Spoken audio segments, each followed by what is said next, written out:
এই ফ্রিজের যে অবস্থা, কনডেন্সার ক্যাপিলারি সমস্যা।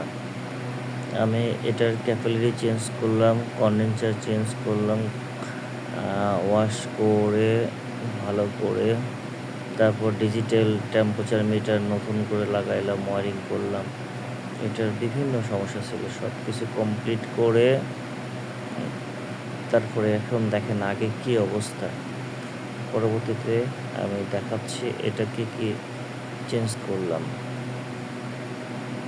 এটার যে অবস্থা, এটা একটা চিলার, সামনে থার্মোস্ট্যাট কাজ করে না, ওয়ারিং এগুলো সব ফেলে দিয়ে নতুন করে ওয়ারিং করলাম।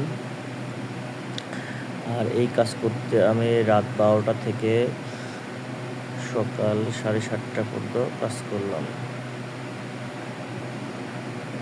আর এই ভিতর থেকে এগুলো সব খাবার বের করে কাজ করতে হলো। এই ফ্রিজটা আমি রাজশাহীতে কাজ করলাম। আমি বগুড়া থেকে এসে রাজশাহীতে কাজ করে দিলাম চিলার। দেখেন এখন কন্ডেন্সারটা লাগাইছি। ওই সময় ভিডিও করা একা একা পসিবল ছিল, আর যে পরিমাণ ময়লা এটা ওয়াশ করা কঠিন। একা একা সব ঝালা করে কমপ্লিট করলাম।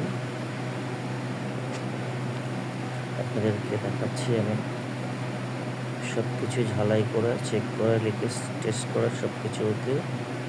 এখন ভ্যাকুম করে ভালো করে গ্যাস করব। হ্যাঁ, আমার সব কাজ কমপ্লিট, গ্যাস করা ওকে। আমি সব কিছু কভার টাভার লাগিয়ে দিছি। এখন 100% ওকে, ঠান্ডা হচ্ছে। আমি সব চেক করলাম, আমি আপনাদেরকে দেখাচ্ছি। আর এই কাজটা করতে আমার প্রচণ্ড মানে এত কষ্ট হয়েছে বলার মতো না। একা একা কাজ করা মানে অবস্থা আমার খারাপ। হাতে যে তেলগুলো লাগছে এগুলো পরিষ্কার করতে অনেক সময় লাগছে।